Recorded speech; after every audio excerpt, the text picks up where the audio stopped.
இதய பரிசோதனைக்காக சென்னை அப்போலோ மருத்துவமனையில் அனுமதிக்கப்பட்ட பாமக நிறுவனர் ராமதாஸ் பரிசோதனைகள் முடிந்து டிஸ்சார்ஜ் செய்யப்பட்டார். இதையடுத்து ஆழ்வார்பேட்டையில் 2 நாள் தங்கிவிட்டு பின்னர் அவர் தைலாபுரம் இல்லத்திற்கு செல்ல உள்ளார்.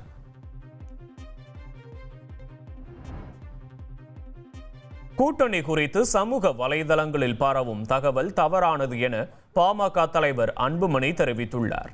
நெல்லையில் நடைபெற்ற தாமிரபரணி பாதுகாப்பு போராட்டத்தில் கலந்து கொண்ட அவர் சமூக வலைதளத்தில் கூட்டணி குறித்து வதந்தி பரவுவதாகவும் அதிகாரப்பூர்வ அறிவிப்பை நான் தான் அறிவிப்பேன் என்றும் குறிப்பிட்டுள்ளார். மேலும் விஜய் உடனான கூட்டணி குறித்த கேள்விக்கு போக போகத்தான் தெரியும் என பதிலளித்துள்ளார். வதந்திகள்லாம் ஏன் நீங்க நம்புறீங்க? நீங்க பத்திரிகை நண்பர்கள் தான். நீங்க இந்த வதந்திகள் தான் அதில் அந்த வாட்ஸ்அப்லேயும் அந்த சோஷியல் மீடியாவிலும் அதை பரப்பிட்டு வர்றாங்க. நீங்களும் நம்புறது அதிகாரபூர்வமாக நான் தான் அறிவிப்பேன். நான் அது விரைவில் நான் அறிவிக்கிறேன். நான் அதெல்லாம் நீங்கள் கொஞ்சம் பொறுத்துக்குங்க. நல்லா நடக்கும், கொஞ்சம் பொறுத்துங்க.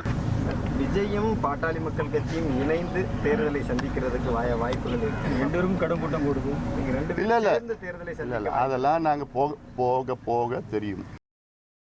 1,23,00,000 மனங்களை வென்ற தந்தி டிவி யூடியூப் சேனல். தவிர்க்க முடியாத தம்ப்நெயில்ஸ், கலக்கலான கான்டென்ட்ஸ். நீங்களும் இந்த குடும்பத்தில் இணைய இப்பவே சப்ஸ்கிரைப் பண்ணுங்க. அசுரபலம் கொண்ட எங்கள் டிஜிட்டல் கரங்களில் உங்கள் விளம்பரங்களை சேர்க்க வாட்ஸ்அப் பண்ணுங்க. 8939888838.